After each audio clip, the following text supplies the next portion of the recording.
अब Ben 10 classic series में आपने एक बार तो गोस्ट ट्रेक को ओमनीट्रिक्स से बाहर निकलते हुए देखा होगा, लेकिन फिर भी बेन 10 के फैंस का ये सवाल है कि गोस्ट ट्रेक जिंदा कैसे हो गया। और चलो दूसरी बार में वो जिंदा हो गया, लेकिन तीसरी बार में तो वो सूरज की आग से जला था, तो वो जिंदा कैसे हो सकता है। और बेन 10 ओमनीवर्स में भी एटॉमिक्स ने गोस्ट ट्रेक को मार दिया था, लेकिन क्या आगे जाकर गोस्ट ट्रेक जिंदा हो सकता है। अब बहुत से लोग ये बोलेंगे कि ये गोस्ट ट्रेक नहीं, ये जीसस स्कार है। जीसस स्कार ही हमारा ओरिजिनल गोस्ट ट्रेक है, क्योंकि गोस्ट ट्रेक और जीसस स्कार को पहचाना जा सके, इसीलिए जीसस स्कार को जीसस स्कार नाम दिया गया है। और ये नाम भी हमें बेन 10 ओमनीवर्स में सुनने को मिला था। हमें इस स्केर का महल ढूंढना है।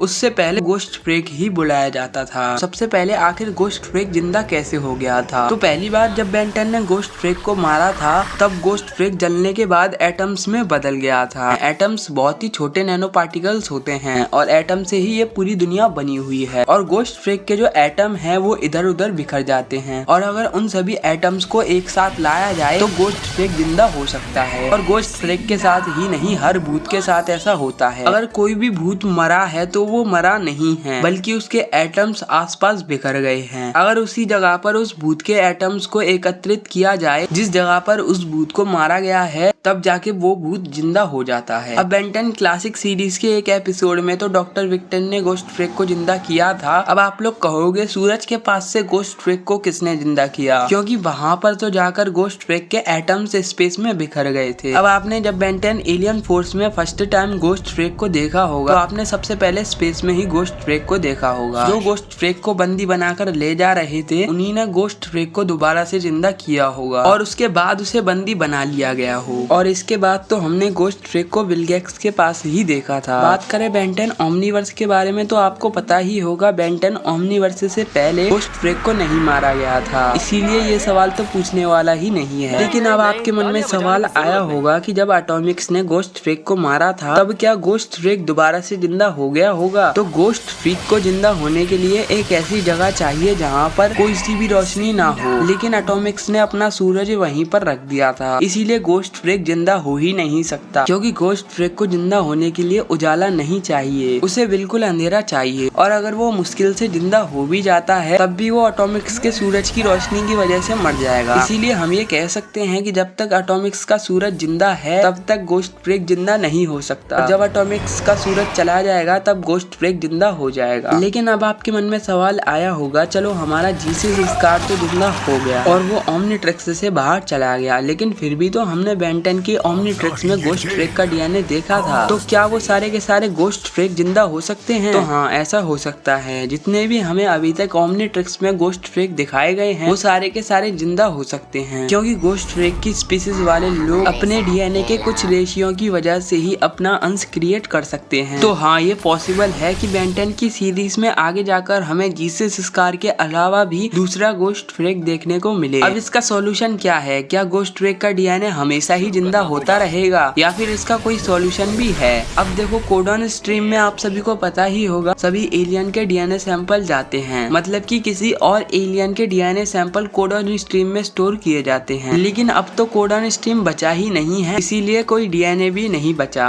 और ऐसा बताया जाता है कि बेन 10 ओमनीवर्स वाली ओमनीट्रिक्स में वो एक कंप्यूटर प्रोग्राम की तरह डाले गए हैं, मतलब कि वो ओरिजिनली डीएनए नहीं है, वो एक कंप्यूटर प्रोग्राम है। लेकिन जैसा कि हमने बेन 10 ओमनीवर्स वाली ओमनीट्रिक्स में गोस्ट ट्रेक को हावी होते हुए देखा था ओमनीट्रिक्स पे, इसकी वजह से हम ये कह सकते हैं कि गोस्ट ट्रेक ओमनीवर्स वाली ओमनीट्रिक्स में भी जिंदा हो सकता है। लेकिन यार, इसके भी पूरे चांसेस नहीं बनते, क्योंकि बेन 10 ओमनीवर्स वाली ओमनीट्रिक्स में कोई भी एलियन डीएनए अभी तक जिंदा नहीं हुआ है। हालांकि ओमनीवर्स वाली ओमनीट्रिक्स में भी कुछ गड़बड़ थी, लेकिन फिर भी कोई एलियन डीएनए जिंदा तो नहीं हुआ ना। जैसे कि बेन 10 की सीरीज में हर ओमनीट्रिक्स अल्टीमेट्रिक्स में कोई ना कोई एलियन डीएनए जिंदा हुआ है। जैसे कि क्लासिक ओमनीट्रिक्स में गोस्ट ट्रेक जिंदा हुआ था, एलियन फोर्स वाली में सगलाइट यानी कि क्रोमा स्टोन जिंदा हुआ था, और अल्टीमेट्रिक्स में अल्टीमेट एलियन जिंदा हुए थे। ओमनीवर्स वाली ओमनीट्रिक्स में ऐसा कोई भी एग्जाम्पल नहीं है कि कोई एलियन जिंदा हुआ हो। और ये भी कहा गया है कि ओमनीवर्स वाली ओमनीट्रिक्स में डीएनए कंप्यूटर प्रोग्राम की तरह स्टोर किए गए हैं, तो इससे चांसेस कम हो जाते हैं कि गोस्ट ट्रेक ओमनीवर्स वाली ओमनीट्रिक्स में जिंदा हो जाए। लेकिन गोस्ट ट्रेक एक बार ओमनीवर्स वाली ओमनिट्रिक्स पे हावी हुआ था 20% चांसेस तो बन जाते हैं कि गोस्ट फ्रेक जिंदा हो सकता है। लेकिन आपको क्या लगता है मेरे को नीचे कमेंट सेक्शन में जरूर बताना। तो बस आज की इस वीडियो में इतना ही। अगर वीडियो पसंद आई हो तो वीडियो को लाइक कर दो। चैनल पे अगर कहीं से भी नए आ गए हो तो चैनल को सब्सक्राइब कर देना और बेल आइकन को भी ऑल पे सेलेक्ट कर देना।